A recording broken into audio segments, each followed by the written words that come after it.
Yo, it's your boy, Orion, one half of the Northwest Sports Fanatics. Back at you with a new video. Today's video, NFL top 5 offenses that will give D coordinators nightmares in 2020. It should be pretty exciting as we're transitioning from, obviously, the Super Bowl, all this coronavirus. MLB sounds like it's going to be back pretty soon, as well as the NBA, but I'm getting closer and closer to feeling like we're getting back to normal. But I know a lot of y'all have been waiting, for us to be able to put up another show. So I wanted to take my time to be able to do some research, get a nice video put up for all of y'all, and to kind of give my opinion on some of the obvious teams that are going to show out and some of the teams that you might not necessarily think that will be as good in 2020 than you might think from maybe just a couple months ago. So I want to make sure that, everyone is doing okay. Hopefully everyone is still washing them hands, and staying safe. We're starting to get through that second wave of coronavirus. So I don't think it's necessarily over. They're starting to open up more businesses and, bars and different locations. But, I advise everyone to be safe out there, y'all. Gerald Black and Gold Light Toes, bang, 99 cents to start it off. Thank you. I'm going to acknowledge everyone here at the top in the very beginning. But I got a lot of, honorable mentions and a lot of teams that I can kind of go over. And this is just on paper. So a lot can change, from now. And then obviously as we get to, some type of training camp. And then once we go to training camp, we'll go into preseason, maybe like a game or two. We don't know who's going to get injured, who's going to sustain an ACL tear or a hamstring or dislocated elbow. So a lot can change, from now till the first preseason game. And, with everything that's going on with the, coronavirus and everything being kind of crazy now, there's probably going to be a lot more injuries in the first month of the season. I mean, we always have really significant injuries that cripple a team within the first month and a half. But maybe this year will be a little bit more. So I'm hoping that a lot of these guys will stay in shape. But let me take a quick look and just acknowledge everyone that's in the room before I kind of get into the video. Charlie McAdams. Big fan of you, big dog. Appreciate you. Sarah Small, Colts in the building. Orion, how are you? I'm doing okay, Sarah Small. I know you're excited for your Colts. It should be great. Ryan Schrick. Man, we all know Chiefs #1. Damn right they are. You got Mahomes on obviously the little picture, right? The little thumbnail in the beginning. But, there's a few other teams, we got to give a shout out to. Michael Pierpont. Eagles fly in the building. What it do? Gerald Black and Gold Light Toes. Buenos dias, peeps. Nolans Saints representing the 504. The 504. Just like young Nola in the building as well. I saw him. Juan Gotti talking sports. Baseball is back. You're stoked for your Nats, your Redskins, and everything DC related. Juan Gotti in the building. Glad you're here. Ruiz, LA Rams. Keep sleeping on that offense. Hey, I'm going to get into that here in just a second. I think a lot of people are sleeping on them, and we got a lot to prove for a lot of teams that had maybe not the greatest year last year, but I definitely want to get into that. Sarah Small says, I absolutely love AEW. I would be watching that right now, but obviously I'm going to wait until I get the West Coast feed, which will be in a couple hours, even though I was going to get the East Coast feed and watch it. But I was working on the show, wanted to make sure I put out something great for you guys since it's been a little while. And, like I said, work has been tough. It's definitely limited me in the amount of time that I can record and things at home, being able to have the time in the studio to be able to do it. So it's definitely been a challenge, but definitely as we get closer to football season, there'll be more and more live streams and reaction videos for y'all. Since Marcus moved away, he lives about, I would assume, 30 minutes to an hour away. So I haven't seen him in a little while. So hopefully that, he'll be able to come stop through before football season starts, I'm hoping. But if not, and he's busy doing his family thing, his work thing, and trying to be safe with the coronavirus, he'll still be putting out, podcasts and other things from here and there. But let me get back into the room really quickly before I get into the NFL top 5 offenses that will give D coordinators nightmares in 2020 with your boy Ryan and the Northwest Sports Fanatics. Make sure you guys subscribe to the channel. Smash that fucking like button either now or on your way out. Donate to your boy if you can, like Gerald Black and Gold Light Toes did. 99 cents to start it off. And if you're looking for merch, Northwest Sports Fanatic merch, link is below every video on our YouTube page. You can donate at patreon.com/NWSF. And we also have a GoFundMe set up for the YouTube studio, The Dream, so I can give back and make other content creators' dreams come true. Gerald Black and Gold Light Toes, 99 cents. Lenny D. Orion says, what up? What up, Lenny D? What it do? Hopefully you're doing good, Fly Eagles Fly. I know you're still grinding, putting out videos here and there. Keep doing your thing, my guy. We're getting closer and closer to those epic Eagle Cowboys, Eagle Giants, Eagle Redskin matchups, and I can't wait. Pierpont says, why are the Cowboys on your screen? Why not? On paper, I mean, they should be nice, especially with the addition of CeeDee Lamb. You know, I ain't one of those guys, and you should already know this. Come on, Pierpont. You know, I'm not going to be biased. I'm not going to be just like everybody else where you're just going to have your team and then you're just going to not give any credit to any of the other teams out there. I do think that the Eagles offense is going to be amazing as well, but we have to see Dak's progression. He got his money, you know, finally ended up getting something squared away. We knew he was. Zeke obviously has a coronavirus. We have to make sure that he's on point. But on paper, if Dak gets a little bit better, you got Dak, you got Zeke, Amari Cooper, Gallup. CeeDee Lamb is going to be a big X factor for me, being able to establish himself. And he is one of the, arguably the best wide receiver in the draft. We'll have to see with some of the other guys that get opportunities. Justin Jefferson, right, in Minnesota. Brennan Ayuk, right, on the San Francisco 49ers since Deebo Samuel went down with the injury. His productivity is going to be heightened. He's going to get a lot more opportunities for Kyle Shanahan to showcase what he can do, right? And you got Rager from the Eagles. I mean, it just goes up and down the line. Jerry Jeudy with the Broncos. I mean, you can go up and down the list on the wide receivers that are in this draft that should be able to make a significant impact. But I do think that the Cowboys will make an impact. But I'll get into the Eagles and a few other teams that I really like that I want to be able to, you know, give some love to as well. The media truly hates my team, bruh.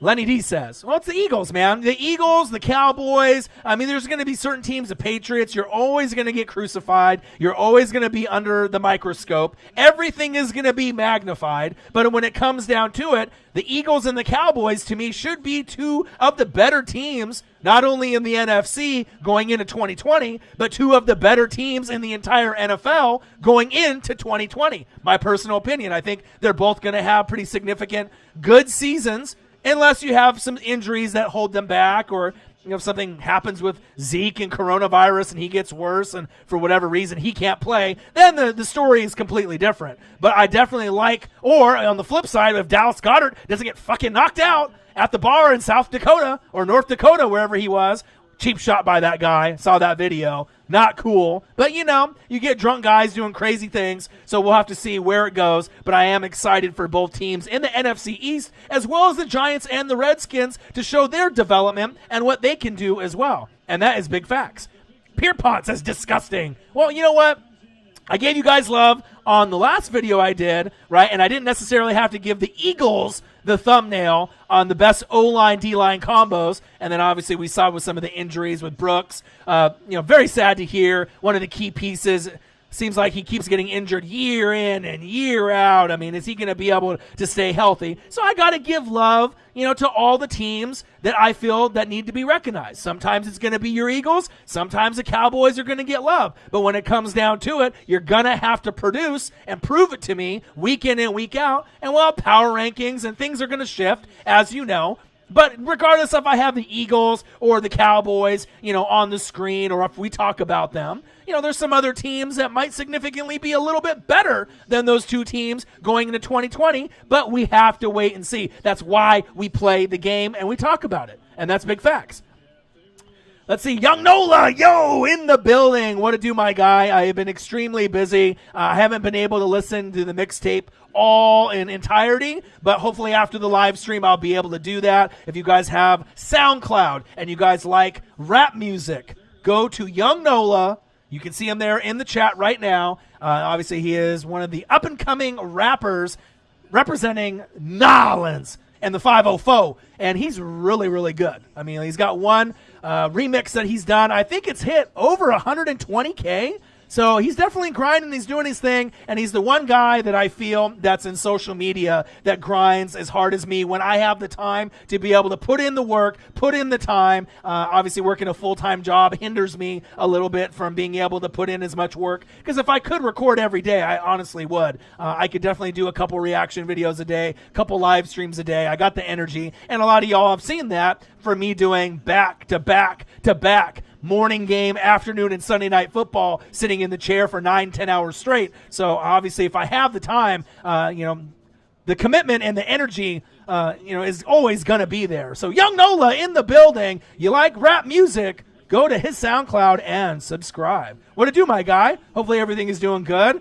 We usually keep in touch on Instagram and, keep in touch with each other, making sure everyone is on a good note. Everything is good with you and your fam. So keep grinding, keep doing your thing.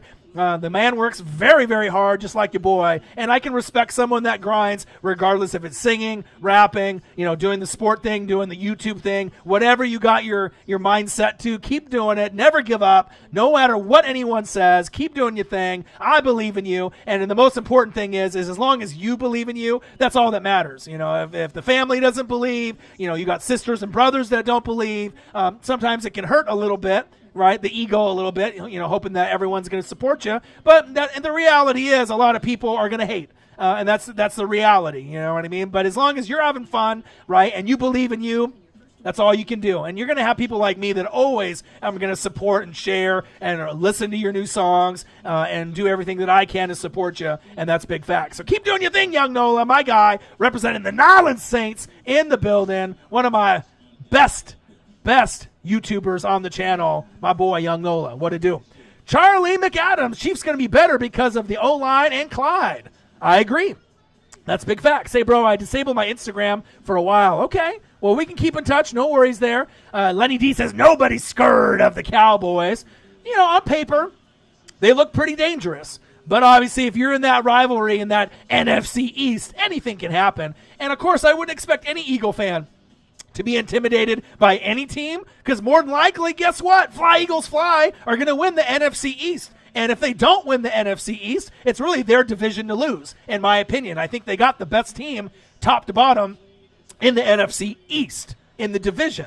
They can definitely do some damage this year.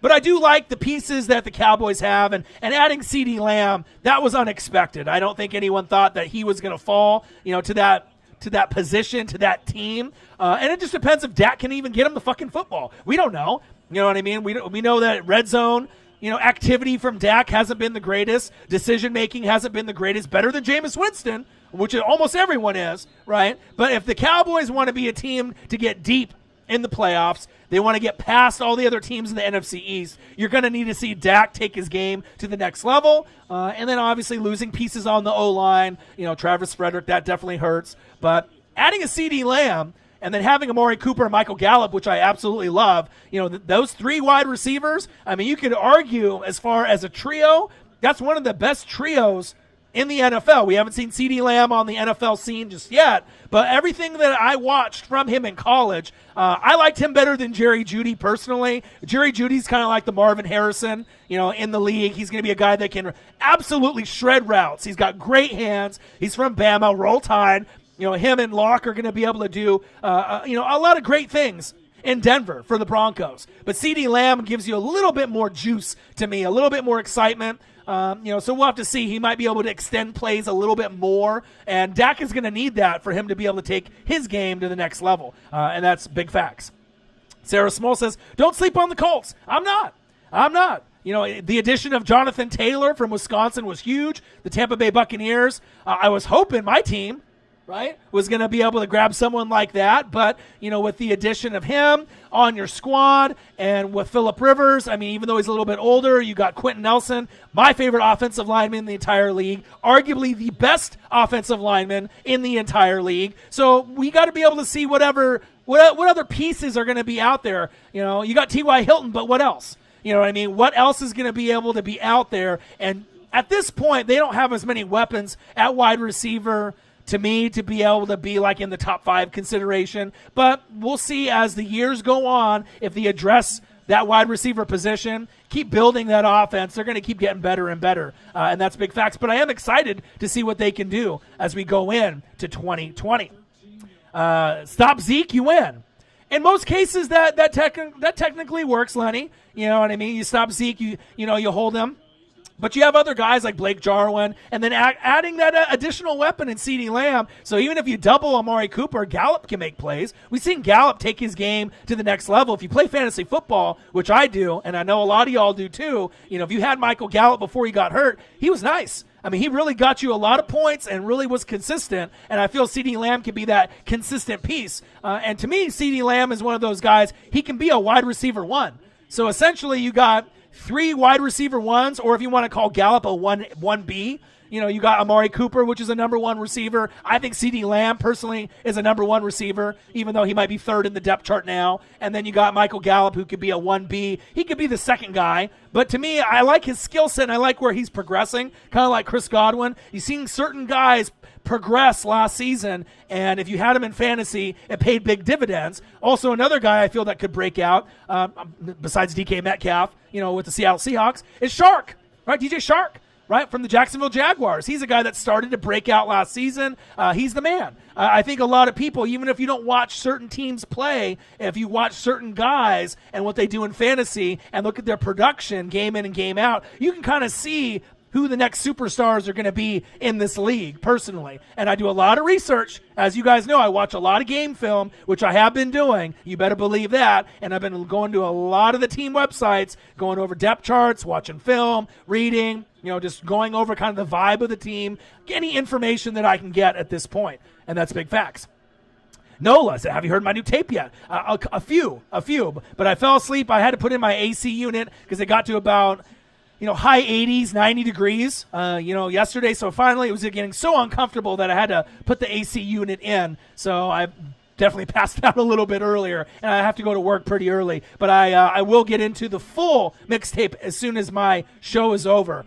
Believe that. And then if you want to reach out to me on Twitter, reactivate your Insta, man, so we can talk. I mean, if things are tough for you right now, I'm here, brother. If you need anything, and that's big facts. NFL top 5 offenses that will give D coordinators nightmares in 2020 with your boy Ryan and the Northwest Sports Fanatics. Make sure you guys subscribe to the channel. Smash that like button either now or on your way out. Donate to your boy if you can. And if you're looking for merch, Northwest Sports Fanatic merch, link is below every video on our YouTube page. I appreciate every single one of y'all. I miss every single one of y'all. I can't wait for this NFL season to get going. We'll have to see what college football is like. But just want to say thank you, and I appreciate every single one of y'all getting us closer to that 20K subscriber mark. We're almost at 20,000, and as you guys, a lot of y'all heard, we broke the 3 million view mark about a week and a half ago, which is great. So we're going in the right direction for the Northwest Sports Fanatics in 2020 and beyond. Gerald Black and Gold Light Toast, 49ers wide receivers looking thin. Well, Deebo Samuel going down, but if you still got George Kittle, right? Him and Kelsey are the 2 best tight ends in the league. So, and then this Ayuk, kid from Arizona State, watch some tape on him.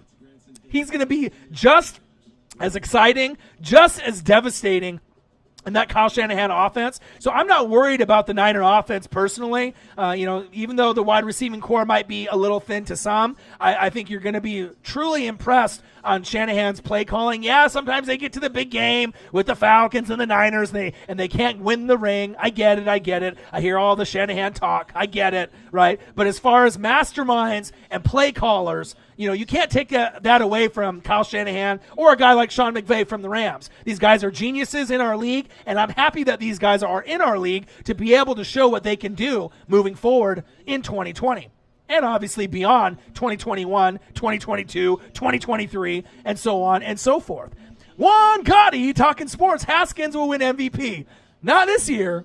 I like your confidence in your team, though. I like the Redskins. I like what they're going to be doing with Riverboat Ron. I don't know what we're going to be able to see out of him, but I'm really hoping that Darius Geis can stay healthy for the full season. And I like scary Terry McLaurin, him to be able to showcase his skill set to maybe be able to get himself in the consideration of a top 10 wide receiver in this league with no doubt, with no debate. I really like Scary Terry a lot, so I'm hoping that he can elevate his game year in and year out, and that might be that one guy besides Chase Young, baby, that I'm really excited to see week in and week out for the Redskins. Believe that. Sarah Small says, go Cardinals and Yankees. Okay, baseball talk. We're already getting there.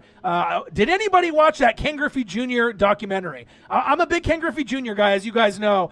I am the biggest, not necessarily Mariner fan, but I'm the biggest Ken Griffey Jr. fan of all time. I mean, I met him when I was 7. I met his dad when I was 7 in 1989. Got the autographs, still have the photos. That Ken Griffey Jr. doc was amazing on MLB Network, an hour and a half. To go from the Michael Jordan documentary, 10 episodes, an hour long. If you haven't got a chance to check it out, please watch it. You had Macklemore on there, kind of showing what it meant for him living in Seattle, the impact of Griffey. Gary Payton's on there. LeBron is on there. It was an absolute joy to be able to watch Griffey, go from the early portion of his career, when he's 17, getting drafted in 87, and then, kind of the Hall of Fame and everything in between. But I definitely highly recommend it. If you haven't seen it yet, the Ken Griffey Jr. documentary that was on MLB Network over the weekend. It's fire. And it's getting me kind of juiced up and excited for baseball. As you guys know, I represent,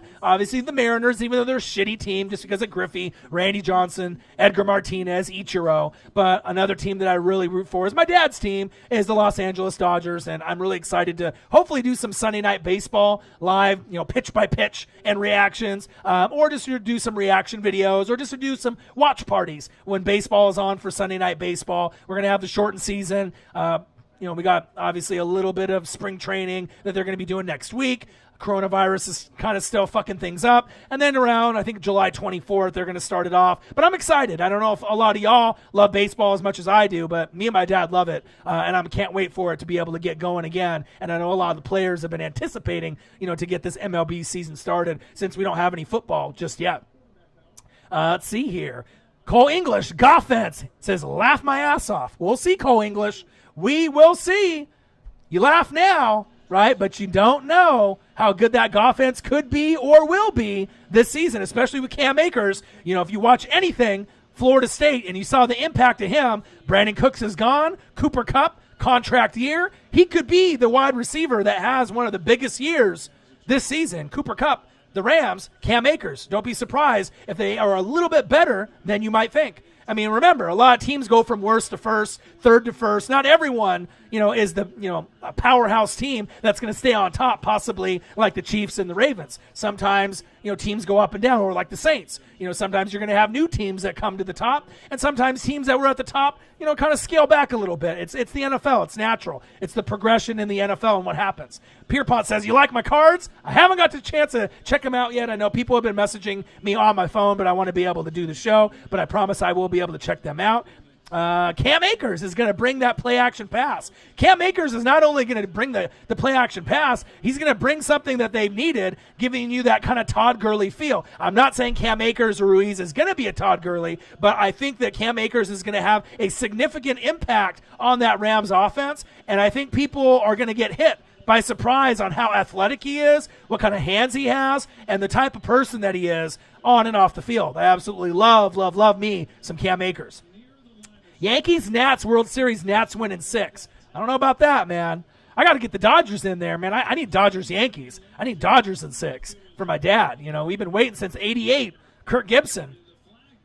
You know what I'm saying? I need my dad to be able to experience another World Series, another pennant, before it gets too late. I want him to be able to experience that, and I want to be there with him. The Dodgers got Mookie Betts. Things look good, and then you have the strike.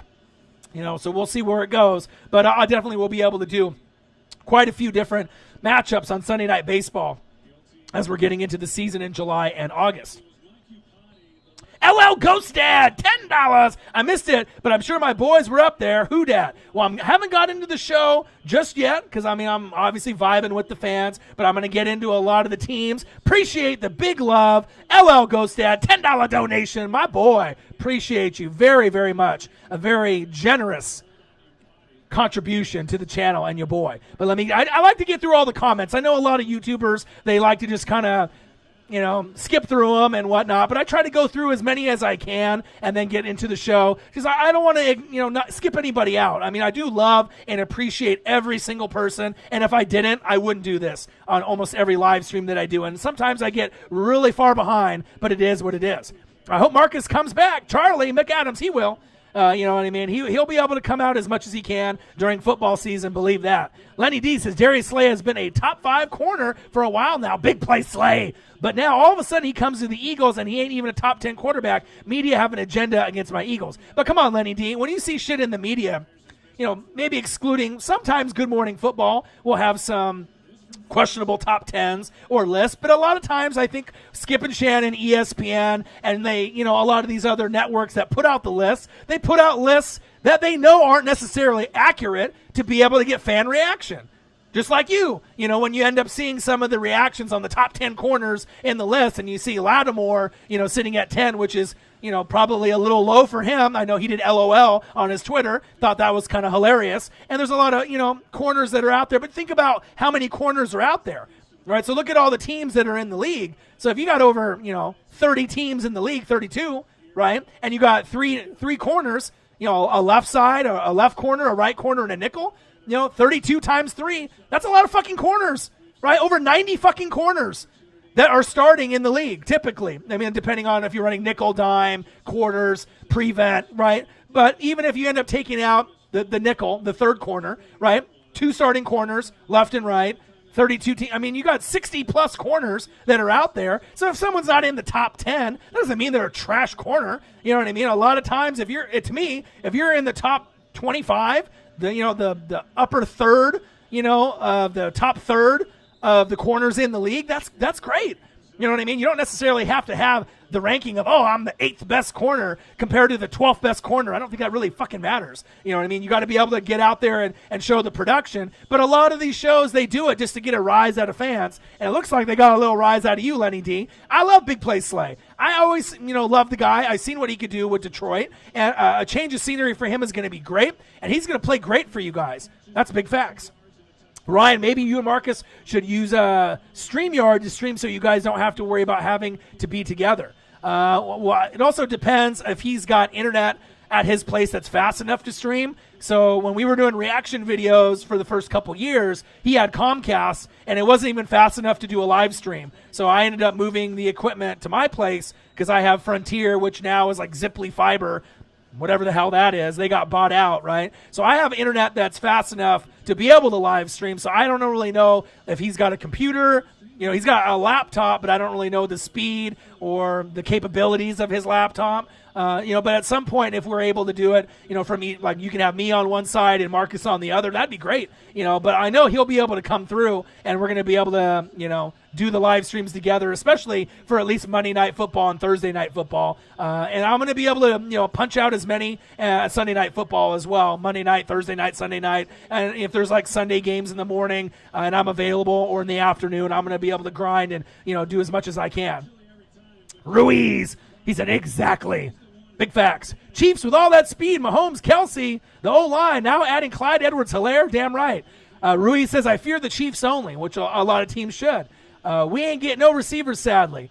You got Emmanuel Sanders, big dog, Nola. You didn't need, obviously Justin Jefferson would have been great, but addressing the O-line, like I mentioned, moving forward, McCoy last year, Ruiz this year, that's going to pay dividends not only when Breeze is there, but for the next guy, whether that be Jameis Winston, Taysom Hill, or someone else. Trust me, that was the right move, and the Saints are really going to pay dividends and move forward by addressing those O-line needs. Andrew Speed, I don't know if I would have re-signed him. Warford was kind of last season as well, right?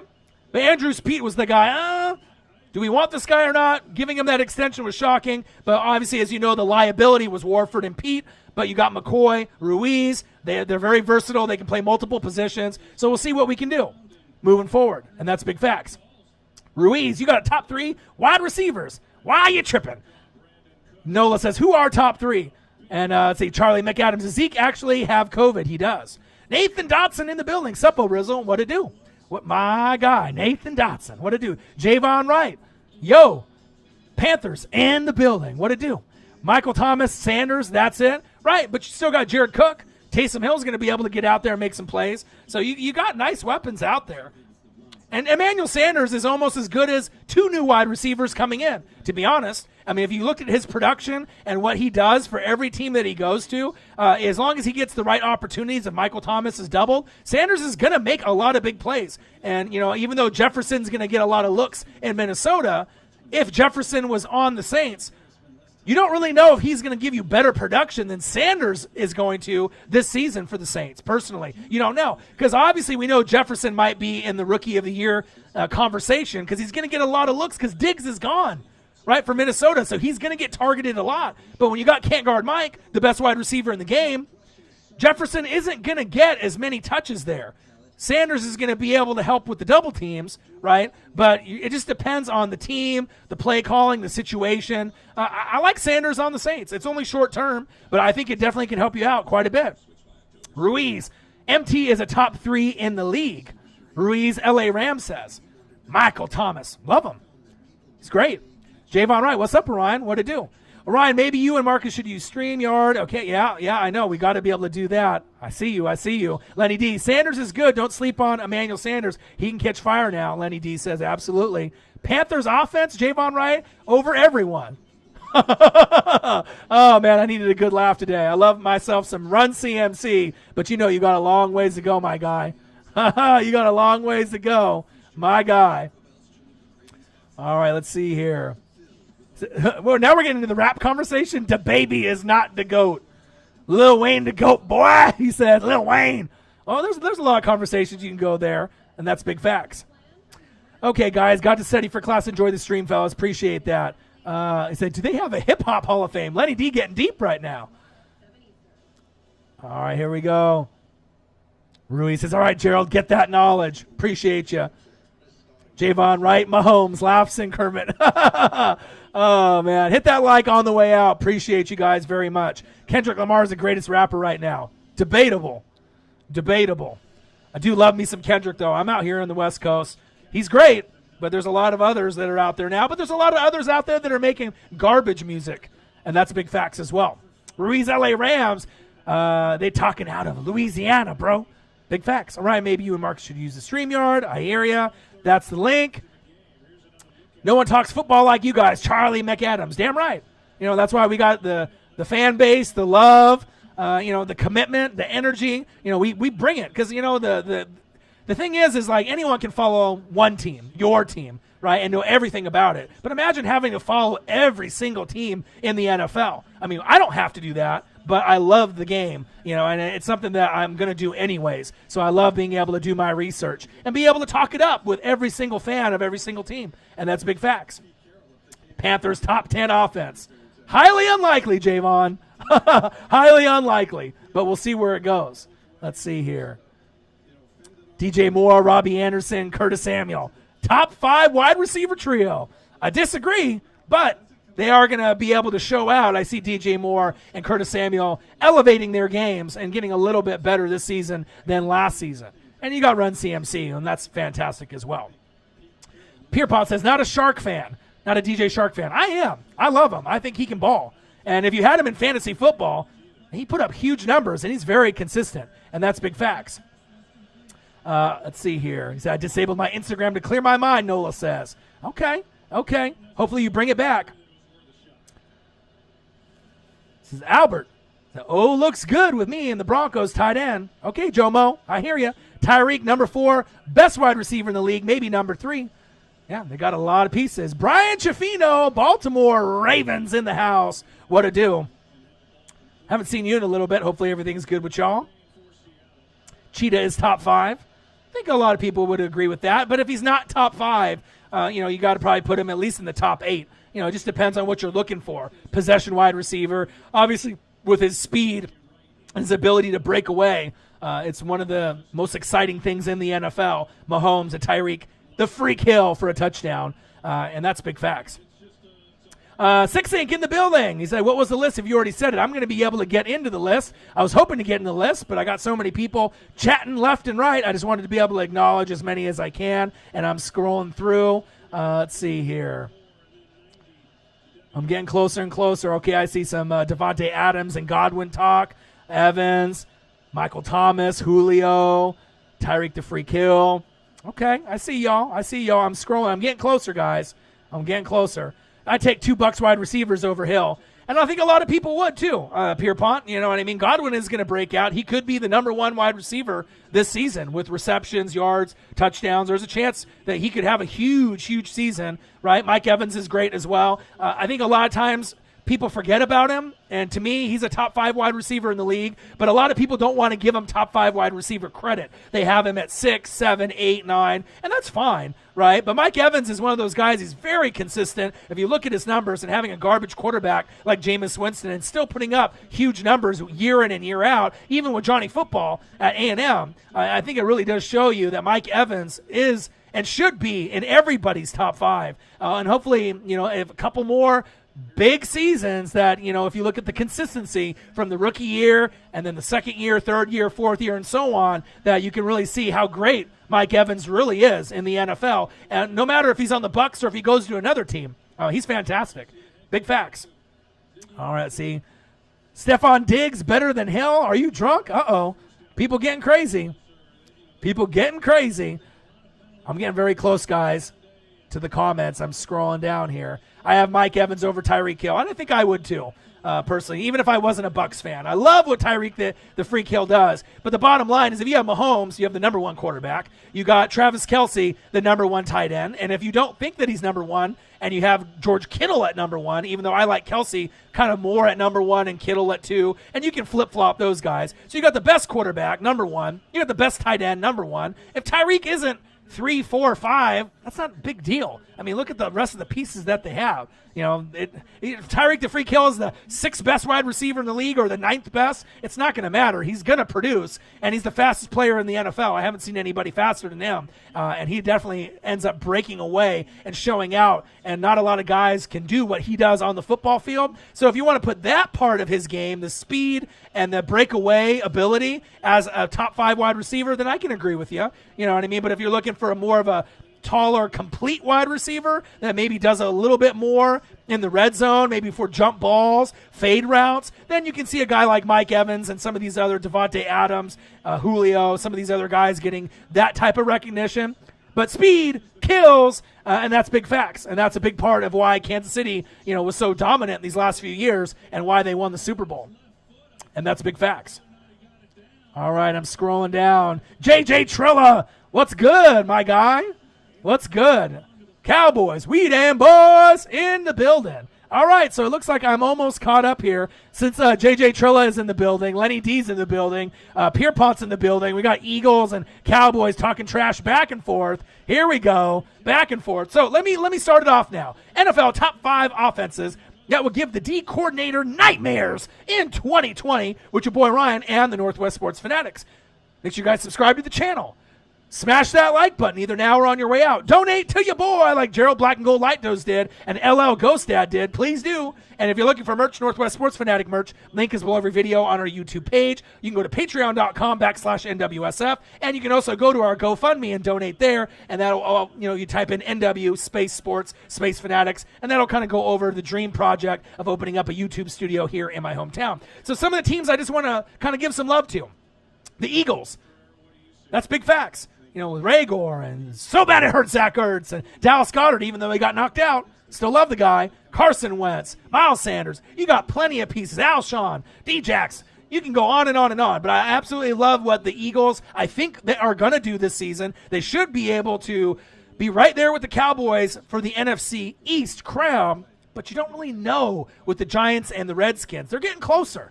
They're not there just yet, but at some point, those teams are going to start overachieving, and if there's some injuries with the Cowboys and Eagles, watch out. Those teams are definitely coming. The Cardinals, Kyler Murray. I can't wait to watch Cardinals games. I love Kyler Murray. D-Hop is there. Larry Fitz is there. You got a lot of pieces that, Desert God is there, Fish God, Kenyon Drake is there. They're going to have a lot of fantasy pieces. Yeah, the O-line is still going to be a little shaky for the Cardinals, right? That's facts. But Andy Isabella, another wide receiver. They got weapons there, so I'm really excited to see what the Kyler Murray, kind of read option offense, kind of like a Lamar Action Jackson. They're going to be running the hurry-up offense as well. He's gonna dominate. He's really going to break out, and I'm excited to be able to see Kyler Murray take his game to the next level. A team that also I want to give some love to is the Detroit Lions. I don't think people are talking about the Lions. DeAndre Swift is there. Kerryon Johnson's there. You got nice pieces at the wide receiver position. Stafford, no one really thinks that the Bears are going to do anything. I think that's pretty much an agreement that most people have.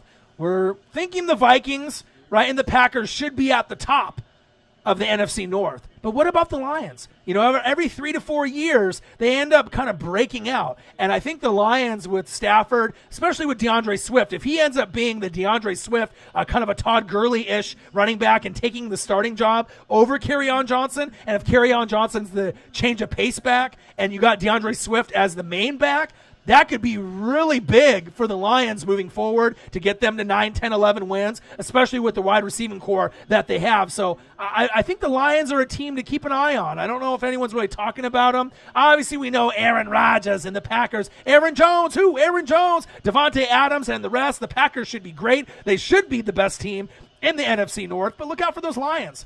I mean, I'm not saying that they're going to leapfrog the Vikings or leapfrog the Packers, but anything is possible. Do your research. Look at the rosters. Things can happen.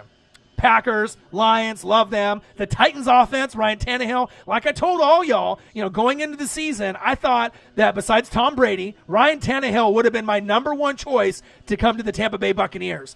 For a guy that played wide receiver at Texas A&M and transitioned to a quarterback, was a journeyman. I like his release. I like his footwork. I like his leadership. I love what Ryan Tannehill, obviously with him and Derrick Henry and the rest of the weapons that they have, A.J. Brown, they're deadly. They showed that they punched the Ravens in the mouth. They weren't expecting them to come out the way that they did. But the Titans offense, to me, is special. It's still going to get better and better as the years go on. So, if they end up getting a deep run in the playoffs again, a lot of people will say not likely, but you never know. Tannehill is to me, very underrated. You know what I mean? No one's ever going to say he's a top 10 quarterback in this league, but sometimes he plays like a top 10 quarterback, and I'll take that. I love me some Ryan Tannehill. San Francisco 49ers, another team. You went to the Super Bowl. You've had some success. You lost Deebo Samuel, but Brandon Ayuk from Arizona State will take the role that Deebo Samuel had last year. He is going to be amazing. He's going to show out. I can't wait to see what he's going to be able to do under Kyle Shanahan's offense. Denver Broncos, Drew Lock. You got Jerry Jeudy, Cortland Sutton. You got plenty of pieces there at the running back position. Melvin Gordon is there. You got my boy Royce Freeman. You got Phillip Lindsay. So we'll have to see what the Broncos can do. That offense should be better than last season. The Seahawks, DK Metcalf's progression with Russell Wilson. We'll have to see with Chris Carson if he can stay healthy. Love me some Tyler Lockett.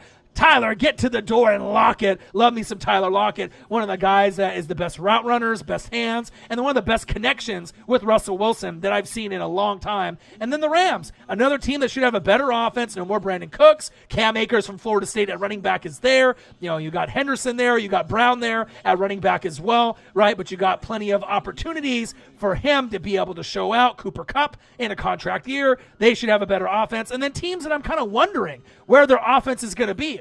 The Bengals and Joe Burrow. I have a feeling that the Bengals and Joe Burrow are going to be better than people anticipate. I think a lot of people right now are saying 4-5 wins. But would it be that crazy to think if Burrow can get that team to like 7 the first season? Is it that crazy to think? J.J. Trilla, $2 donation. Dallas sweeping the East. What's going down? Week 1. Oh, those are fighting words right there. But Joe Burrow, if you end up looking at the weapons that they picked up in the draft, T. Higgins, we'll have to be able to see if A.J. Green can have kind of a bounce back, rebirth year, comeback player of the year candidate, right? Avoid the Boyd, Tyler Boyd. He's there. John Ross, a speedster. He's there, so you got 4 good wide receivers there, and you just got to be able to see if Joe Mixon, a.k.a. Baby AP, can stay healthy.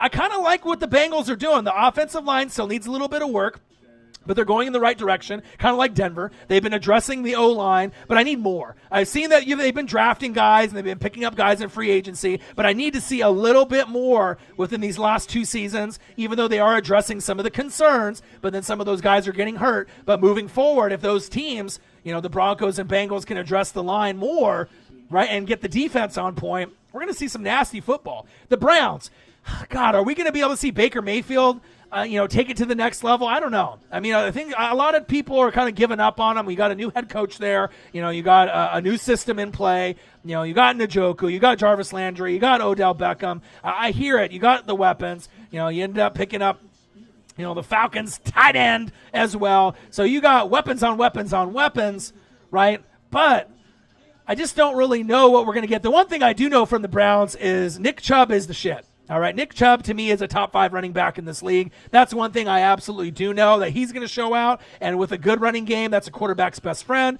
We'll have to see the offensive line and all the pieces that are there, that if they're going to be able to give Baker enough time to go through his progressions. But we'll have to kind of see if the Browns finally make the playoffs, and if this is the year for them to try to compete with the Ravens and the Steelers in the division. And another team, the Chargers. What are we going to be able to get out of them? When Justin Herbert starts over Tyrod Taylor, what are we going to do?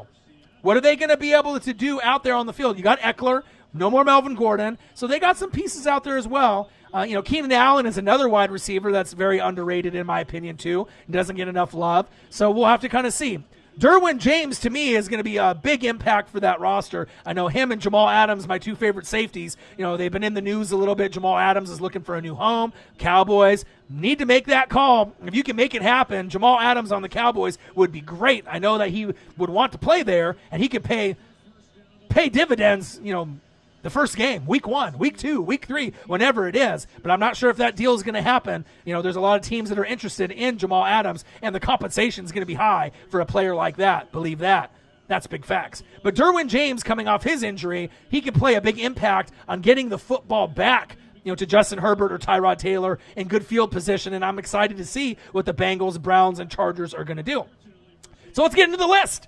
So my list, obviously, there's going to be some teams in here, but my main honorable mention, even though I could have done so many, Eagles, Cardinals, Lions, Packers, Titans, Niners, Broncos, Seahawks, Rams, and then a question mark for me with the Bengals, Browns, and Chargers. But I got to give love to my main honorable mention, as you can see in the bottom right-hand corner.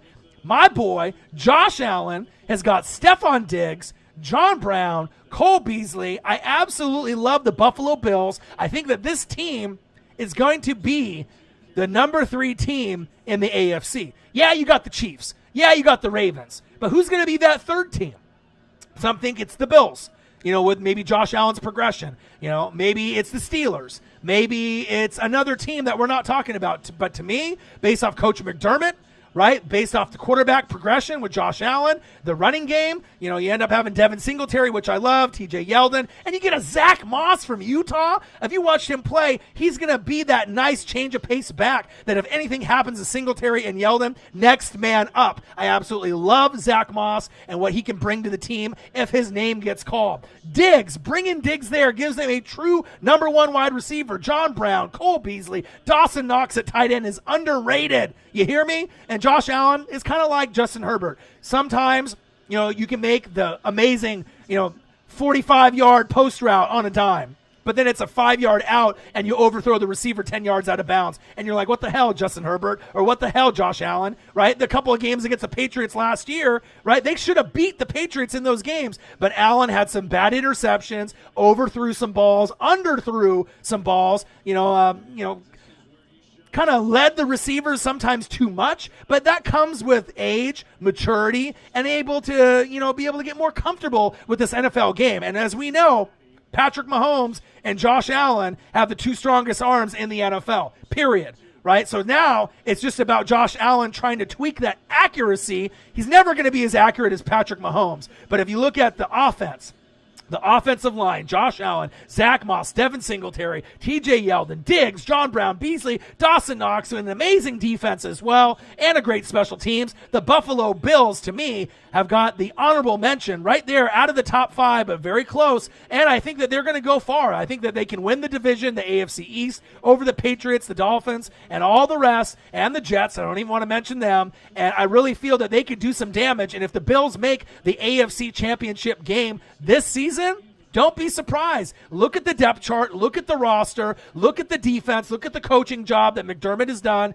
This team has a legitimate shot to fight the Ravens and the Chiefs. I'm not saying that the Bills are making the Super Bowl, but if they get to an AFC Championship game, I definitely would not be surprised this season, next season, or the year after. I absolutely love me and the Buffalo Bills. At number 6, my honorable mention as top 5 offenses that's going to give D coordinators nightmares. And the reason that I put them there at 6, even though I think the Eagles, Cardinals, Lions, Packers, Titans, Niners, Broncos, Seahawks, Rams, some of these other teams could be better coming into the season, right? They could be. But I have a feeling, my gut tells me, with Diggs and Brown and Beasley and Dawson Knox and that running crew, that Josh Allen is going to take his game to the next level, and that's what's really going to hype them and put them up and get a little bit more love and pub, and his accuracy should be a little bit better than last season, especially with the true number 1 with Diggs. So that's what I'm thinking is going to happen in this 2020 NFL season. Number 5, I don't necessarily like to give, my team, the Tampa Bay Bucks, a lot of love, but, it's undeniable. If you look at the roster, even though Tom Brady is old, 42, 43, 53, 63, however old Tom Brady is. When you bring in Tom Brady and Gronk, you got a chance. I don't know if they're going to be able to go to the playoffs this season. Who knows? I hope they're not the Cleveland Browns from the past and they got all these players and then they just fall on their face. I'm hoping that they can make the playoffs this season and next season, but if they don't, it's not going to kill me. But it would be really exciting, especially bringing in the Tom Brady and Gronk, to the team. But you got Tom Brady, you got Gronk, you got O.J. Howard, Cameron Brate, right? Mike Evans, Chris Godwin, 2 of the top 5 wide receivers in the league last season, and Chris Godwin and Mike Evans, right? Gronk was the number 1 tight end a few years back. He's not the number 1 tight end anymore. But I think with Brady and Gronk and that chemistry that they have, they definitely can rekindle a little bit of magic, make O.J. Howard and Cameron Brate better, and also with the Bucks, Ronald Jones. We don't really know how good Ronald Jones is going to be under this offense. Vanderbilt's draft pick, Keyshawn Vaughn, could be a guy that's going to split some carries with Rojo. So I'm hoping Keyshawn Vaughn and Rojo together can make something happen. They are no Mike Allstott. They're not a work done. You know what I mean? But I'm just hoping I can get a little flash of work done, and hopefully down the road get a Mike Allstott player. Those type of players don't really exist anymore. Mike Allstott's one of my favorites of all time. But Keyshawn Vaughn and Rojo, Ronald Jones, put them together. Hopefully they can do a little bit for Tom Brady. And Tyler Johnson, wide receiver from Minnesota, has got a Chris Godwin kind of effect. No one's really talking about him just yet, but just like me and Marcus told a lot of y'all a couple years ago, Chris Godwin from Penn State is going to be a star. And it took him a little while to be able to get the reps, and to be able to get the playbook down. But now a lot of people think that Chris Godwin, if you don't have him as a top 5 fantasy wide receiver, he's definitely, in my book, a top 10 wide receiver in this league. He's not really well known across the league just yet, but he can put up numbers just as big as Mike Evans. Sometimes his numbers can be even bigger. His hands are just as good as Mike Evans. Some would argue that they are better. So Tom Brady, Keyshawn Vaughn, Ronald Jones, and then you got Gronk, O.J. Howard, Cameron Brate, Mike Evans, Godwin, Tyler Johnson, the rookie, Keyshawn Vaughn, the rookie. I got my Bucks at number 5. They should be able to do some damage. Will they make the playoffs? I don't know. But with an offense like that and a lot of the pieces that they brought back, JPP, Shaq Barrett, Ndamukong Suh, you got Devin White coming back from the injury, Levante David. It's looking promising, and that's all I can ask for with my Bucks. Big matchups against the Saints and the Panthers and the Falcons. I can't wait. The Bucks at number 5. Number 4. Number 4 is an offense that should be feared. Yeah, Eagles fans, you're going to talk shit, right? And I get it. A lot of times, you're the top dog. We know the Redskins are kind of rebuilding, right? We know Danny Dimes in New York, they're rebuilding. They're getting their offensive line right. They got Riverboat Ron in there now. Now you got Scary Terry McLaurin. They got Saquon. So the Redskins and the Giants have got some pieces. But for the last few seasons, the Cowboys, right, and the Eagles have been kind of running shit. right? But even though Eagles fans may not want to give the love and the credit, there's a reason why I got the Cowboys on the screen. C.D. Lamb. All right, Dak Prescott finally got his money. Some people like him, some people don't like him. I think that he's better than a lot of people give him credit for, but he definitely has room to improve. Accuracy, red zone percentage, right? When you play against big teams, the top dogs, you got to play better. You didn't really play that great against the big dogs, right? When you play against teams like the Eagles in your division, you need to show out. If you play a team like the Patriots from last year, you need to be able to put up more than 9, 10, 11, 12 points, okay? I need to be able to see you put up more points. But look at, you got Dak, you got Zeke, one of the best running backs in the league. I don't care if you don't like Zeke from Ohio State or you just don't like him, period. Yum, yum, yum, yum, yum. He's always eating. He's always in my top 4 running backs in the league. You can position him with Saquon and a bunch of the other guys. But if you're looking for a running back week in and week out that's consistent, there may not be a more consistent back. I mean, as we're going into this year, yeah, we got Run CMC. Yeah, you got Saquon Barkley. They're going to be picked ahead of Ezekiel Elliott. But I'll tell you what, I absolutely love the consistency when Zeke Elliott is on the field. When he's on the field, he always gives the Cowboys a chance to win. He's a great player. And if you look at the development of Michael Gallup, it was like Chris Godwin and Michael Gallup. I told people in fantasy drafts last season, pick those two guys up. They're going to show out. And then you got DJ Shark, a guy on Jacksonville that able to get some opportunities and show what he can do. But I knew Gallup was going to show out and really show his leadership, show his footwork, his skill set. People sleep on him, and hopefully with C.D. Lamb there, I mean, it's going to take away some of the looks that Michael Gallup's going to have. But Amari Cooper, Michael Gallup, C.D. Lamb, Zeke, Dak, Tony Pollard, and even a Blake Jarwin. I mean, you don't need necessarily, Jason Witten, you know what I mean? But the Cowboys, with those 3 wide receivers, Amari Cooper's great. I mean, I don't care what anyone says. I mean, if you watch him at college, at Bama, you watch him on the Raiders, and then you watch him with the Cowboys and the impact that he had, I love him. You know what I mean? He's one of those guys, to me, he's consistent, good hands, he's a playmaker, he's a game changer. Michael Gallup, even though he had a little bit of an injury midway to the end of the season, is definitely one of those guys that I would want on my team. I like what he does. And the thing is when Amari gets doubled, you can count on Michael Gallup to make big plays. And he proved it last year, and I think he's going to get better and better this season as well. And C.D. Lamb, taking over that 88, right? Michael Irvin to Dez Bryant to C.D. Lamb. I mean, what can you say? C.D. Lamb, to me, is the best wide receiver in the draft. Yeah, Justin Jefferson is going to be great on the Vikings, and he might get, offensive player of the year with all the opportunities he gets because Diggs is gone and Kirk Cousins is going to go to him and Thielen all the time. I get it. That's an opportunity there. Brandon Ayuk, since Deebo Samuel's gone with the injury for the Niners, he'll get opportunities. Jerry Jeudy, is going to get opportunities. Henry Ruggs on the Raiders, right? Jerry Jeudy on the Broncos. But C.D. Lamb, if you look at his skill set and everything that he does, on the field, he just gives me that superstar, that because I know Jerry Jeudy is, kind of Marvin Harrison. Henry Ruggs is Tyreek the Freak Hill. But C.D. Lamb, he gives you that kind of that Dez Bryant feel. But I feel that C.D. Lamb could be better. Like if he really gets the opportunities to get out there, his breakaway speed, he's got power, he's a good route runner, he plays hard, every single game. And if you watch the footage with him, at Oklahoma, there's not a lot of guys that play like C.D. Lamb. And like I said, I feel to me, he might not have the best stats at the end of the year, but I think that he's going to be the most valuable, even though other guys are going to be number 1 receivers like Jefferson or number 2 behind Thielen. They're going to get a number 1 looks, with Thielen there. You're going to have other guys. Judy is going to have to split, with Cortland Sutton. Henry Ruggs is going to have to split with Waller at tight end, and Tyrell Williams as well. But I absolutely love me some C.D. Lamb. So again, the Cowboys I got at number 4. And you could argue, I could put them a little bit higher. I could put them at 3. I absolutely love the roster. Dak, Zeke, Tony Pollard, Amari Cooper, Michael Gallup, C.D. Lamb, Blake Jarwin. Don't sleep on Blake Jarwin either. He's a guy that can give you multiple touchdowns in a game as well. Number 4, the Dallas Cowboys. And this is today. I mean, a lot can change, from now as we go into preseason and then from preseason to week 1. But the impact of C.D. Lamb is really what puts them up into my top 5, and that's big facts.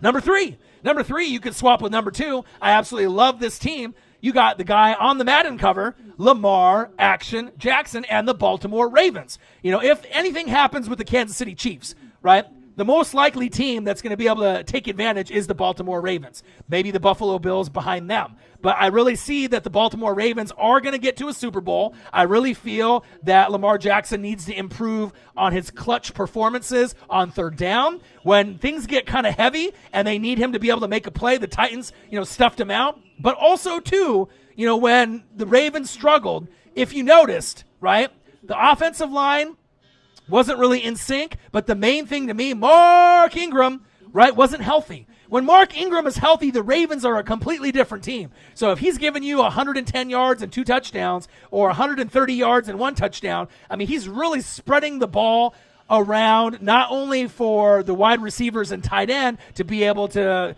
get those double teams and to be able to run those posts and to run those out routes and the out and ups, the fade routes like with Hollywood Brown. But the thing is Lamar Jackson needs to get better. Is Lamar Jackson a top 5 quarterback in this league right now? No. Right. But after this season, regardless of Madden cover or not, he can definitely do it with his legs. But I think a lot of NFL fans, we want to be able to see him do it in the pocket. I need to be able to see you do it on third down. I need to see you do it on third and long. When the game is on the line, and if you need to be able to make a throw, are you a guy that we can count on? At this point, no. You know what I mean? You got Patrick Mahomes at 1, probably Russell Wilson at 2 as far as guys that you can count on, Aaron Rodgers at 3, right? Those are the main guys. Those are like the main top 3 guys that, game in and game out, when it's a tough situation, you can count on those guys probably 90% of the time to be able to make those big, big plays, right? But the Titans stopped them, but the Titans would have stopped a lot of teams. If you end up stopping Mark Ingram, that kind of slows down the offense. They took good angles to be able to cut him down. You're still going to get plenty of yards with Lamar Jackson. I just worry about his legs and staying healthy for a full season. But he's nowhere near Patrick Mahomes. Let's not get it twisted. You can win the MVP, right? But this is a team game. But I do love their offensive line. And the addition of Calais Campbell and keeping Judon there as well is going to be big. But Lamar Jackson, Action Jackson, new wave, is great, and I expect him to get better than even from last season. Mark Ingram, I'm telling you, the Saints fans wish they had him. I know you got Kamara, AK-41, the alien, right? One of my favorite players in the league. But he really hasn't – he was injured last season, playing probably about 65% the whole year, and still had a pretty good year.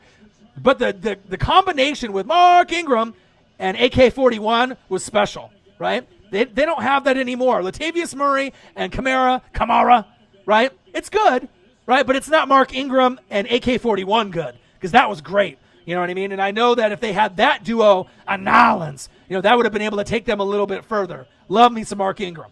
And then the sleeper on that with the Ravens, you got J.K. Dobbins now from Ohio State. So not only do you got Mark Ingram in that offense, you got J.K. Dobbins. That's a guy that I wanted Tampa Bay Buccaneers to get. He's going to be a guy that's going to be able to show a lot of things in that offense. They're going to be able to work him in that playbook. And you still got Willie Snead, Hollywood Brown, Mark Andrews, to me is a top 5, top 6 tight end in the league. Darren Waller is right in that cusp at 4, 5, 6. You got obviously Travis Kelce, George Kittle. So bad it hurt Zach Ertz, Darren Waller, Ebron. You got a lot of these other guys that are right in that mix at 4, 5, and 6. As far as rankings of tight ends, I got Mark Andrews right up there. I absolutely love him. And then Nick Boyle, another guy at tight end no one talks about. So look for this Ravens offense to really do some special things, not only with Lamar Jackson, but really excited to see what they're going to do with J.K. Dobbins, a guy that they can put in the lineup, and you don't really know what you're going to get there. But like I said, Lamar Jackson is great.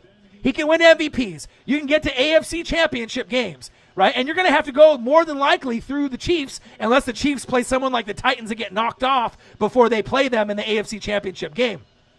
But you better believe this. We're going to be able to see some Chiefs, Ravens, AFC Championship games. Not just one, not just two. We'll probably see a few. And it's really going to come down to seeing if the Ravens can take their game to the next level. Because their offense is never going to be as good as the Chiefs, right? But the defense has an opportunity with Calais Campbell to really make an impact, and I'm excited to see what they can do. Number 3, top 5 offenses that's going to leave D coordinators with nightmares in 2020, the Baltimore Ravens and the Ravens flock at number 3. Number 2, Number 2 is a team that I absolutely love. I'm a Tampa Bay Buccaneer fan. Should I love this team as much as I do? You bet your ass I do. I'm talking about the New Orleans Saints and Drew Brees. He's been in the media for good things, bad things. Kneeling, not kneeling.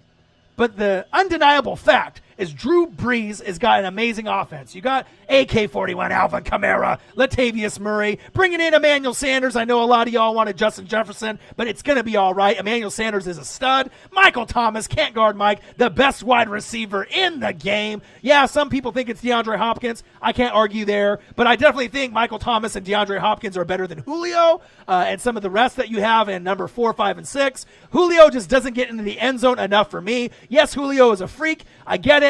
You know what I mean? He does so many great things, but this is me personally. I would take DeAndre Hopkins and Michael Thomas. Can't guard Mike any day. Taysom Hill, Jared Cook, cooking up the competition. They got an amazing offense. And then adding those offensive pieces on the line with Ruiz, McCoy from last season. I'm really excited to be able to see what the Saints can do. They should be able to win the NFC South, even over my Buccaneers. Right? They should be able to win 11 to 13 games this season. They are going to have one of the best offenses in the league, even though Drew Brees is getting a little bit older, right? And for them to be able to address those O-line concerns, Warford, right? That was a big issue. Andrews Pete, hopefully he can get better, right? But being able to give Brees more time is necessary at this age. You need to be able to give him time to go through his progressions so we don't see a repeat of what happened when they played the Vikings with Everson Griffin and Danielle Hunter, wreaked havoc on that offensive line, and you ended up losing that game, which you shouldn't have lost. You shouldn't have lost that game with the team that you had. But it shows you sometimes it only takes 2 guys on a D-line to cause that pressure.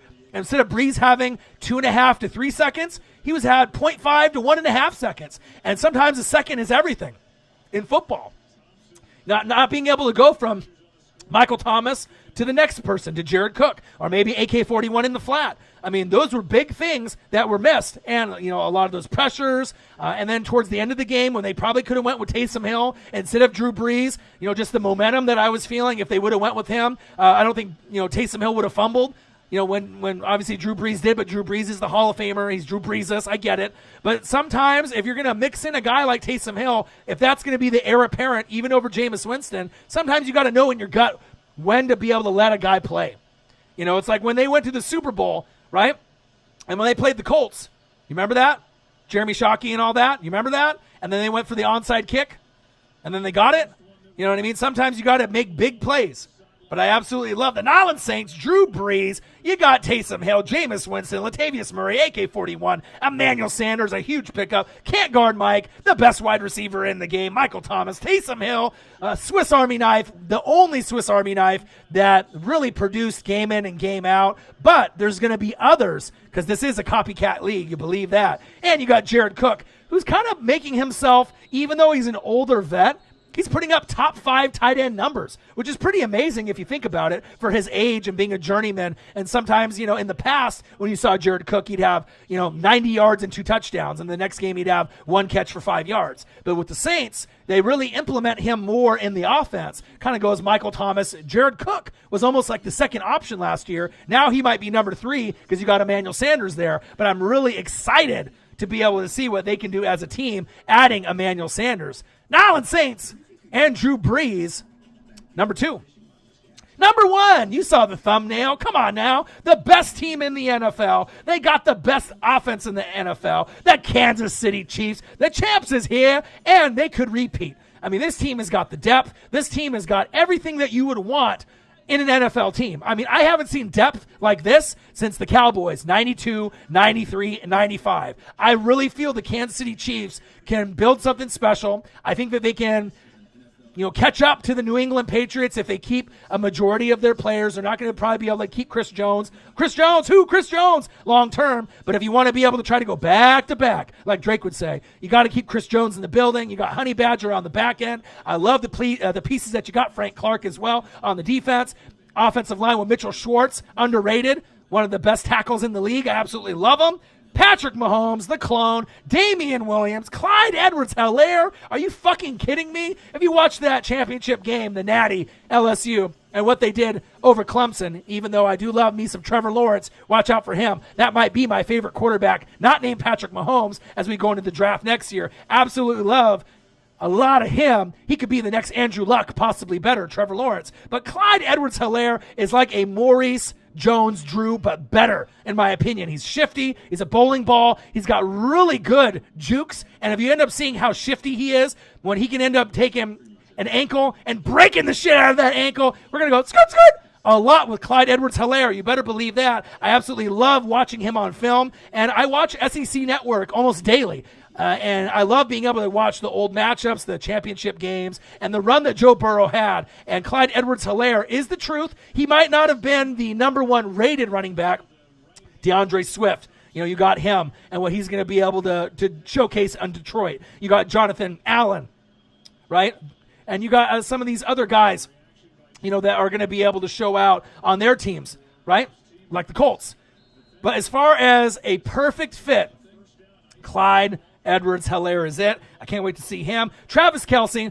I know a lot of people love George Kittle, and I love George Kittle as well, right? But even though Kelce's getting a little bit older, if I had to choose one, I still would go Travis Kelce number one as the best tight end in football, personally. That's just my personal opinion. I think George Kittle is getting closer. If you want to say George Kittle is the best tight end in the league, based on the season he had last year, can't argue with you. He's physical. He runs like a wide receiver. He's strong, right? You can count on him. He's got great hands. But something about Travis Kelce and that leadership and just the instincts that he has and just being able to do it consistently, game in and game out, kind of separates it. George Kittle is on his way, and he's getting there, right? We just need to see a few more years of consistency. And that's so bad, it hurts Zach Ertz. I got it number 3. And you got Ebron and Waller and some of these other guys right on the cusp. Mark Andrews, Jared Cook, all great tight ends, right? But as far as the best tight ends, right now I think it's, you can debate, but it's normally either Kelce or George Kittle. But I'll take Kelce. You know what I mean? So you got the number one quarterback in the league, Patrick Mahomes. You got the number one tight end, and Travis Kelce. I'll take him on my team any day. Tyreek the Freak Hill. Some people got him as a top 5 wide receiver based off his speed and his breakaway ability, and I can see that. But even if you have him ranked 6th, 7th, 8th, or 9th wide receiver in the league, right, his impact as the fastest wide receiver in the game pays dividends for the Kansas City Chiefs, Andy Reid, Bieniemy, and what he's going to be able to bring when he gets a job at head coach when that time comes. I hope he stays, but time's running out for him. He should have already gotten a job. But him being able to stay is going to build his legacy, and I absolutely love that he decided to stay. Patrick Mahomes, the best quarterback in the league, number 1. Travis Kelce, the best tight end in the league.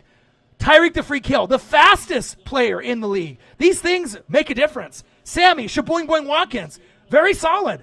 You know what I mean? A guy that, sometimes you take for granted, but when it comes to the playoffs or in third down, he comes up big. If he's on the football field, you better account for him, because if you don't, he will burn you. McCole Hardman, another guy, another rookie that really didn't give a whole lot of love, right? But he can make big plays as well. If you watched him at Georgia, you know what he can do as a Bulldog. Demarcus Robinson, another guy, next man up.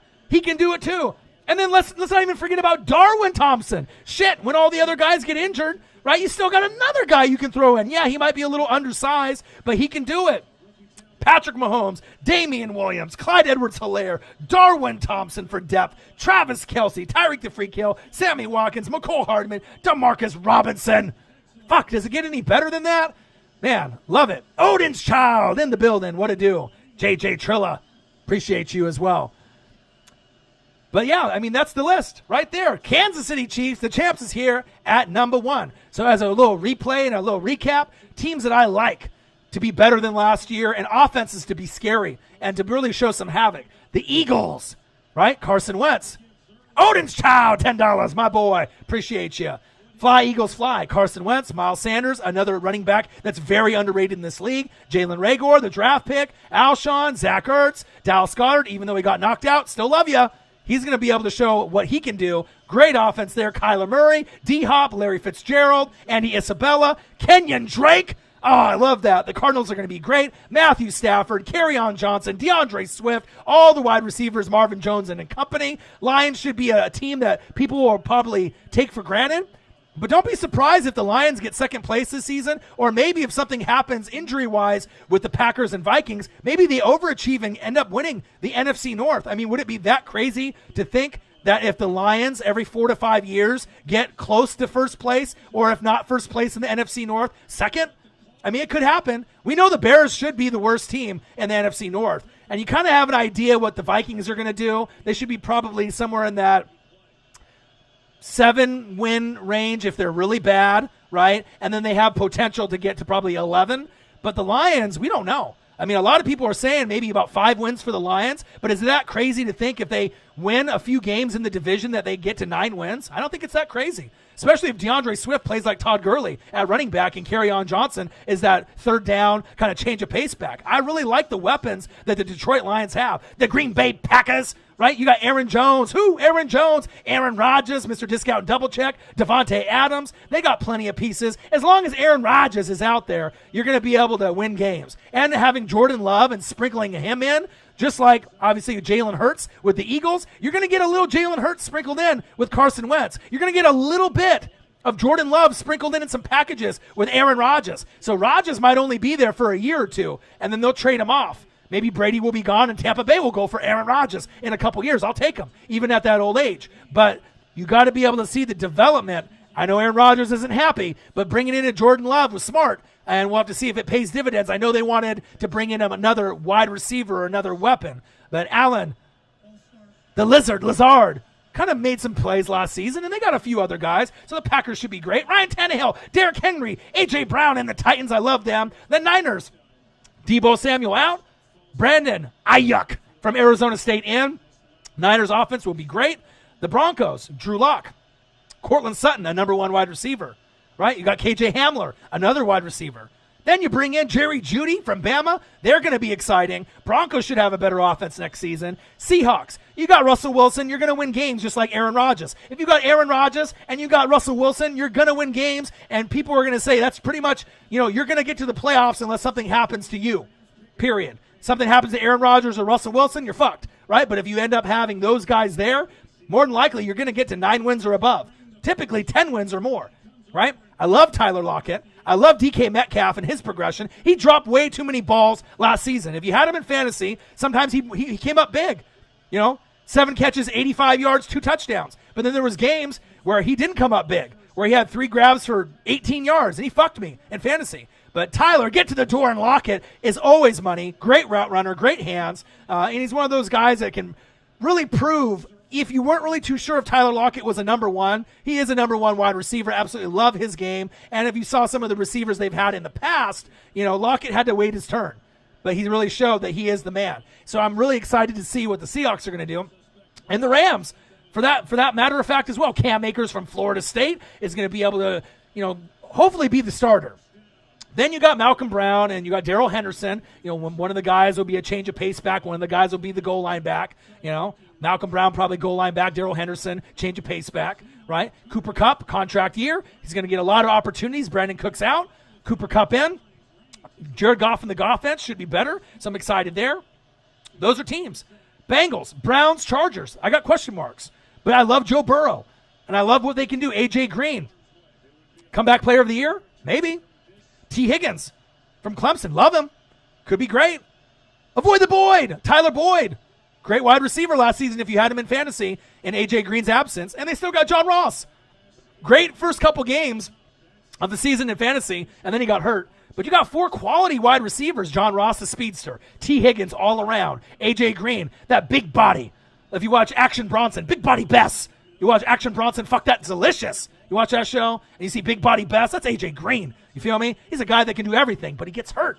So we got to be able to see what can happen with him, right?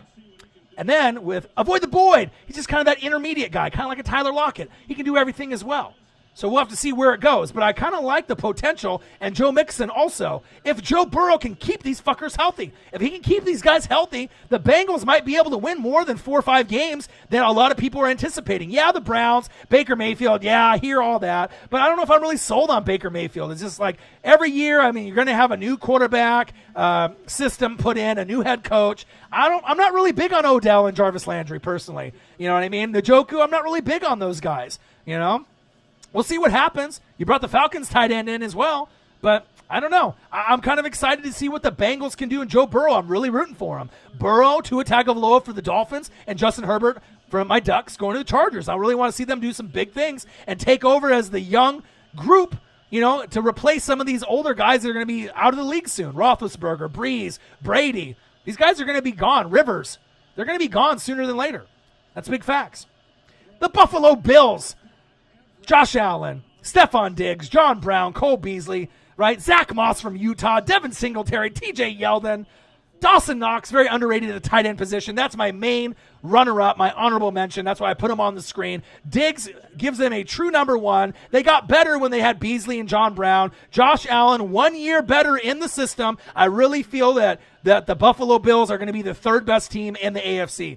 Kansas City Chiefs, Baltimore Ravens, Buffalo Bills. Yeah, the Pittsburgh Steelers should be good. The Big Ben Revenge Tour of 2020, and there's going to be a lot of other teams that are going to be, you know, jockeying for position. But based off Coach McDermott, the running game, the coaching staff, the defense, the offensive line, the full package, and getting Stephon Diggs and Zach Moss from the draft from Utah, great. I absolutely love what they're going to be able to do, and I think they're going to have an amazing offense. We just need to see a little bit more accuracy out of Josh Allen and Lamar Jackson as well. Give me a little bit more accuracy. Same thing with Dak Prescott. Give me more accuracy. Honorable mention, Buffalo Bills. Number 5, my Tampa Bay Buccaneers. Tom Brady, Ronald Jones, Keyshawn Vaughn, the rookie from Vanderbilt. Tyler Johnson, the rookie from Minnesota, could be the next Chris Godwin. Absolutely love him. Gronk, O.J. Howard, Cameron Brate, Mike Evans, Chris Godwin. On paper, that looks great. Will they flop? I don't know. You know what I mean? I don't know. I'm rooting for my Tampa Bay Bucks to be able to do big things this season, but I still have the Saints winning the NFC South. But I feel that the matchups are going to be electric, especially week 1 in the Dome against the Saints. And if somehow, some way they win the Bucks and they upset the Saints week 1, they should be able to win the next few games after that. The 2 toughest games the Bucks play in the first 6 weeks in the Dome week 1 against the New Orleans Saints, and week 6 against the Packers. So somehow if the Bucks can be 5-1 or 4-2, they're on their way, and I think they have a great shot for that. The Tampa Bay Buccaneers, my boy, Tom Brady and Gronk joining my Bucks. It still doesn't really sink in. When they did the uniform reveal, it started to sink in a little bit. And if you got Tom Brady, regardless if you love him or hate him, and I never was a big Tom Brady guy, I never was a really big Gronk guy, because I wasn't a Patriot guy. You know what I mean? The Patriots are kind of like the Cowboys in most people's opinions. You know, you either love them or you hate them. I respect the shit out of Brady, Gronk, Zeke, a lot of these players that are on the Cowboys and the Patriots, but those are the 2 most hated teams in the NFL from the outsiders looking in. But I sure do respect the hell out of them. And if for some weird reason, if Zeke comes to Tampa Bay, you better believe I'm going to be on board 110%. Number 5, Tampa Bay Buccaneers. Number 4, the Dallas Cowboys. We damn boys. J.J. Trilla's happy. Dak, Zeke, Tony Pollard, Amari Cooper, Michael Gallup, C.D. Lamb, Blake Jarwin at tight end. Absolutely love them. They should be able to do some damage in the NFC East and the NFC, as well as the entire NFL. I got to be able to see Dak take his game to the next level, because that's the thing. You got Dak, Josh Allen, Lamar Jackson. They need to be able to be better in third down. They need to be better in the red zone, and they need to be better decision makers. No overthrowing footballs, no underthrowing footballs. Be confident in your skill set and what you have. Don't force anything, and if you just let the plays come to you, I can see both of these teams, all 3 of them, making a big run in 2020. Number 4, the Dallas Cowboys. Number 3, the Baltimore Ravens. Lamar Action Jackson, Mark Ingram, J.K. Dobbins from Ohio State. I absolutely love that. That's going to be an X factor for that roster. Willie Snead, Hollywood Brown, Mark Andrews, you could argue is a top 5 tight end in the league. You could argue with Ebron, Waller from the Raiders, and Mark Andrews are all right there. You know what I mean? So if you want to have Ebron at 4, so you want to go Kelsey, Kittle, Zach Ertz, right? Ebron and then go Waller and then Mark Andrews, or Mark Andrews and Waller. I mean, either one. They're great. I mean, you got Jared Cook in the mix too. Let's not forget about him. He's cooking up the competition at an old age, but he can still do it. But I absolutely love Mark Andrews and Nick Boyle, another guy at tight end no one knows about. You'll know this season when they start throwing him the football. Absolutely love the Ravens and what they can do. We just need to see a little bit more accuracy. I know Lamar Jackson can do all the things with his legs, but what us fans want to see, you're not going to ever be Patrick Mahomes. Okay, we get it. You know what I mean? You're running the kind of that Colin Kaepernick, that read option, the kind of that gimmick offense. They built the offense around you, got rid of Joe Flacco, right? And they did a great job. We were bringing in Calais Campbell. You re-signed Judon. That's great, right? So I'm excited for that. Your offensive line is great. I absolutely love it, right? But I want to be able to see him make better decisions in the pocket. Some of those decisions he was making at Louisville. Okay? When he was at Louisville, you saw Lamar make some of those plays. I needed him to get back to that mindset. You know what I mean? And as long as Mark Ingram is healthy, they really run and they roll with Mark Ingram. To me, if Mark Ingram is healthy, that's going to be able to elevate them to that AFC Championship game and possibly the Super Bowl this season, next season, or the following season. But I do think the Ravens are going to win a Super Bowl in the next 5 years. And if they're going to do that, they're going to have to be able to get past the Chiefs, unless the Chiefs get knocked off by a team like the Titans prior to them getting to the AFC Championship game. But I think we're going to see a lot of Chiefs-Ravens AFC Championship games. And honestly, that might be the Super Bowl. That might be better than the Super Bowl matchup. Because if the Ravens get there and they play someone on the NFC side, is it going to be better drama-wise and rivalry-wise, better than Chiefs-Ravens? I don't think so. I think this is going to be the new Celtics-Lakers. This is going to be kind of the new rivalry that we're going to have in the NFL. You know, from back when they had Magic and Bird. You know, I really think that the Chiefs-Ravens could kind of take over as maybe the top rivalry in the NFL, especially if both teams keep, dominating and keep getting MVPs. Lamar and Patrick Mahomes, and they keep getting the AFC Championship games, and they keep getting Super Bowls. I really absolutely love the Baltimore Ravens. Number 2, we got Drew Brees and the New Orleans Saints. They should win the NFC South crown. AK-41 hasn't been the same without Mark Ingram, but they got Latavius Murray. Emmanuel Sanders was a huge pickup. Michael Thomas can't guard Mike. Taysom Hill, Jared Cook, Jameis Winston with LASIK eye surgery. Watch out now. Wouldn't it be crazy if Breeze, I don't want to say it, I don't want to jinx it, right? I don't want it to necessarily happen, but wouldn't it be weird if Breeze goes down with an injury again for like 4 or 5 games? Nothing crazy serious, but then Jameis goes in as the backup. Do you really think he's going to have, results like Teddy Two Gloves did last season? We don't know. Maybe that LASIK eye surgery can help his decision-making. Maybe he just couldn't fucking see when he was on my team. I highly doubt that. I know he couldn't see as well because he was squinting at Florida State, and I knew he had an issue. But if you're rich like that, why not get the corrective eye surgery years ago, you dummy? Stealing those crab legs and doing all that other bullshit, and you couldn't get corrective eye surgery? LASIK? Come on, guy. But he might be able to revitalize his career. So we'll see. I'm glad he's not on my team, but I am hoping that he can find a home in the future and maybe shore up some of those, interception problems that he had. You never know. Maybe the New England Patriots will pick him up in a couple years, and he'll be a guy that throws for 4,000 or 5,000 yards, 40 touchdowns and maybe 18 picks, or 40 touchdowns and 15 picks. It's possible that he could turn it around, but his decision-making is really, we have to kind of decide, is it the decision-making and not being able to see, or is it the decision-making is just absolutely the worst out of any QB in the NFL? And obviously we saw both of those things, right? So now if the eyes are fixed, there's no excuse. So he can say whatever the fuck he wants, but we'll see if he gets an opportunity. Taysom Hill as well, absolutely love him. The Swiss Army knife in the NFL, the best Swiss Army knife. Jared Cook, cooking up the competition, even at this old age. Absolutely love that. Number 2, the New Orleans Saints. Number 1, you saw the thumbnail, Patrick Mahomes, the clone. Showtime, Damian Williams, Clyde Edwards-Helaire from LSU, Darwin Thompson for depth, Travis Kelce, the best tight end in football, not named. Who? George Kittle. Tyreek the Freak Hill, the fastest man in the league. Even though Henry Ruggs might be coming for that title, I'm excited to see both of those players make plays in the same game because it's almost going to be like a mirror image of seeing Henry Ruggs. He's still got a long ways to go to catch up to Tyreek the Freak Hill, but remember him starting off at special teams and really developing with Patrick Mahomes.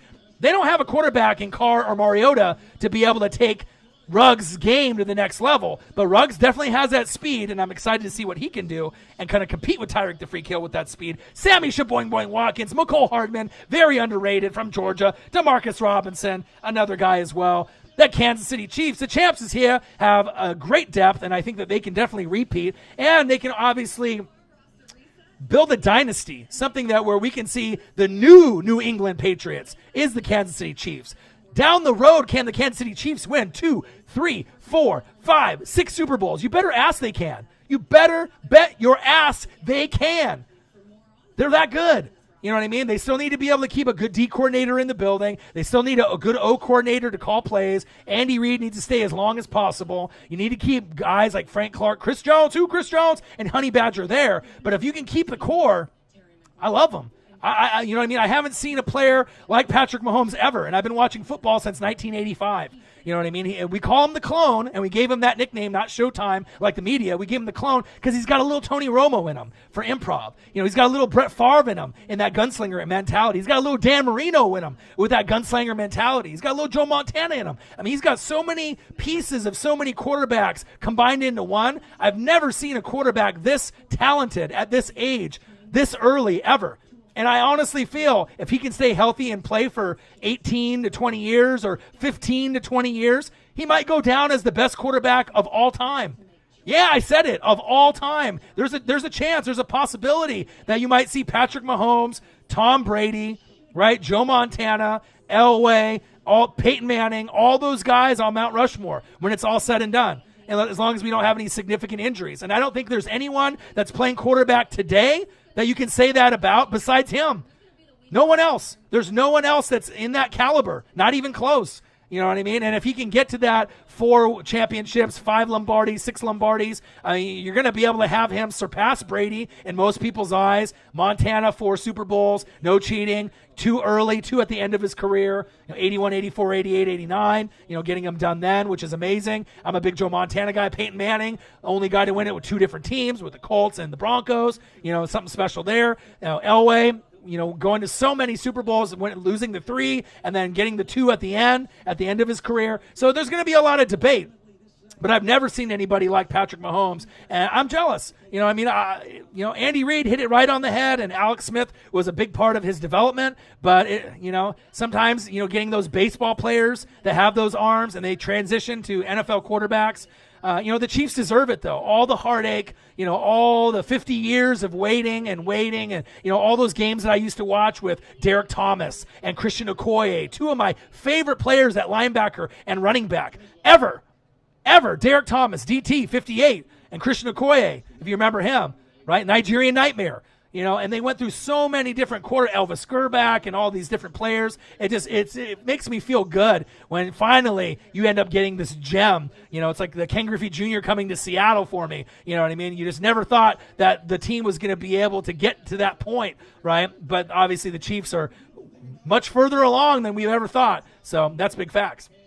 NFL top 5 offenses that will give D coordinators nightmares in 2020 with your boy Ryan and the Northwest Sports Fanatics. Make sure you guys subscribe to the channel. Smash that like button either now or on your way out. Donate to your boy if you can, either on here, patreon.com/NWSF, or our GoFundMe. You can go to GoFundMe.com and type in NW space sports space fanatics and make a donation there. And if you're looking for merch, Northwest Sports Fanatic merch, link is below every video on our YouTube page. I hope you guys enjoyed the show. Like I said, I've been on live stream now for about an hour and 31 minutes. I was going to go for about an hour or so, but I wanted to acknowledge the fans and obviously go through some of the comments. So the first 30 minutes of the show was pretty much just talking to the fans and going over with that. But when Orion reads these comments, though, I know I'm going to have to go back after I go back through the comments because there's been a lot of comments. And you guys are the best fans on YouTube. Like I said, you guys helped us get to 3 million views.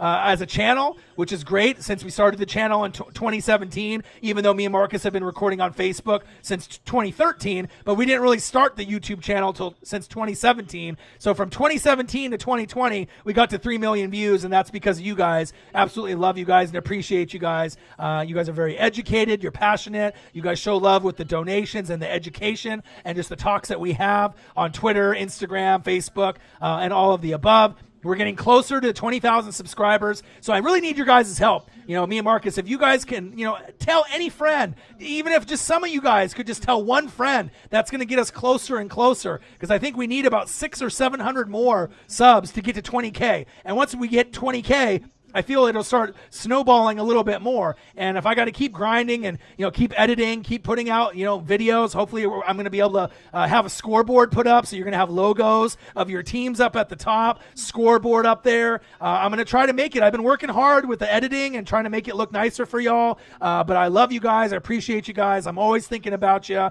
Have a good rest of your guys' night. Like I said, we're getting about halfway through the week. Wash them hands. We're still going to be on wave 2 of the coronavirus, which is crazy. So be safe out there. Keep wearing your mask, washing them hands.